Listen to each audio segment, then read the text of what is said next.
Imaginez, vous venez de recevoir un mail d'une grosse marque de smartphone qui vous contacte pour faire une vidéo créative à l'occasion du lancement de leur nouveau smartphone et vous avez une semaine pour livrer la vidéo. Qu'est-ce que vous faites ? Aujourd'hui, j'ai envie de vous partager tout le process créatif qui se cache derrière la création des vidéos que je suis amené à faire pour certaines marques. Comment je trouve l'inspi, comment je tourne les plans, comment je les monte et bien sûr, je vous en dirai plus sur la technique que j'ai utilisée pour faire ce type de plan assez cool. Bon, vous en doutez, mais mon process de création ne commence pas direct ici sur le tournage. Ça commence ici, devant un ordi pour l'étape de scriptage et de génération d'idées. Je commence toujours par l'écriture d'un script associé à une shortlist et je le fais en deux phases. D'abord, je note les idées créatives qui me viennent naturellement en réfléchissant au produit et à ses caractéristiques. Et une fois que c'est fait, je m'inspire de sources externes en regardant des reels Instagram de vidéastes qui font du bon boulot, mais aussi en allant sur des sites comme iCandy. D'ailleurs, si vous connaissez pas ce site, je recommande vraiment d'y faire un tour. C'est une grande bibliothèque de plans très créatifs et ça permet de trouver plein d'idées assez originales. Pour vous donner un ordre d'idée, voilà le script et la shortlist de la vidéo réalisée pour Xiaomi. Comme vous pouvez voir, je mets ce que je dis dans la vidéo en noir et les plans associés sont en orange. Comme je visualise bien la vidéo que j'ai en tête, j'ai pas besoin de mettre plus de précision, surtout que là c'est un petit tournage, je suis juste avec mon alternant.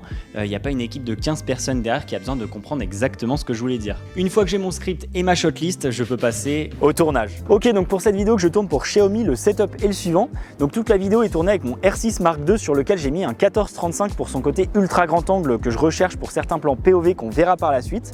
Le R6 est monté sur un DJI RS3 avec une plaque verticale puisque cette vidéo est à destination de Instagram Reels et TikTok. Dernier élément du setup, c'est cet objet secret que vous pouvez pas encore voir et qui va nous permettre justement de faire les fameux plans POV.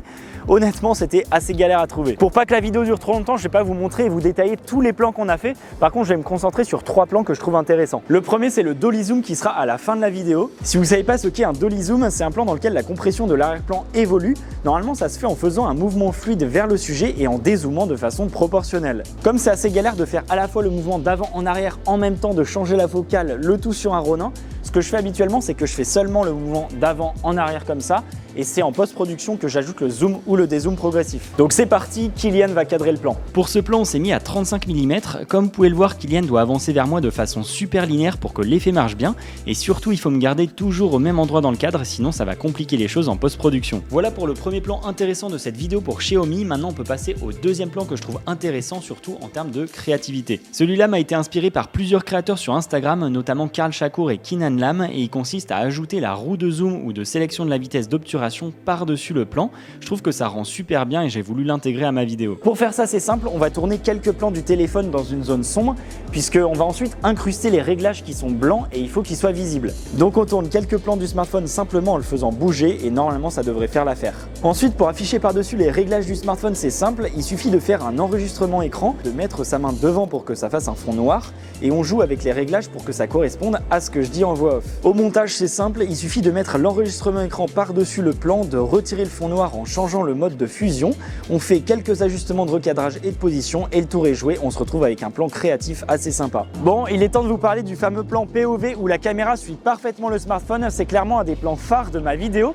Mais juste avant de vous expliquer comment on a fait, il faut que je vous parle de quelque chose.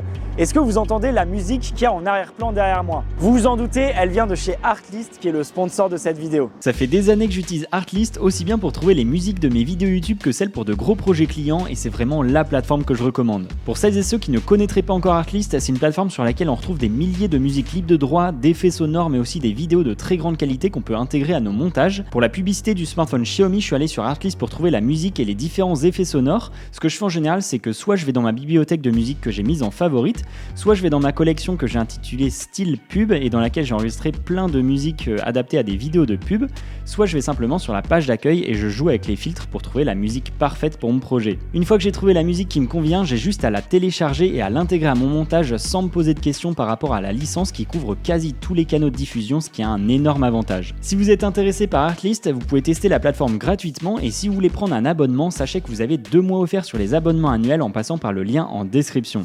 Bon, il est temps que je vous parle de ça.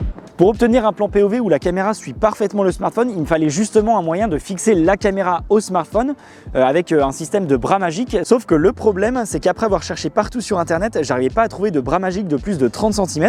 J'ai dû m'orienter vers des bras pour bureau et comme je trouvais rien d'autre, c'est là-dessus que je suis parti. Du coup, je me suis retrouvé avec ça. Donc ce qu'il faut savoir, c'est que de ce côté, il y avait la fixation pour bureau que j'ai dévissée. À la place, j'ai mis une pince qui est vraiment super pratique. De toute façon, je vous mets toutes les refs en description. Ce qui fait qu'au final, je me retrouve avec ici une rotule sur laquelle je fixe ma caméra et ici la pince sur laquelle j'ai juste à mettre le smartphone. Bon, par contre, pour être honnête, le bras est pas super pratique, c'est pas des vraies rotules, donc ça se balade un peu dans tous les sens. Par contre, une fois qu'on serre bien, là pour le coup ça bouge plus du tout, et même avec le R6 et le smartphone, en faisant des grands mouvements comme ça, il n'y a aucun risque que ça se décroche. Pour faire les plans, je me suis baladé à différents endroits pour avoir différentes prises. Je faisais genre de prendre des photos pour que ça matche avec ce que j'explique dans la vidéo finale.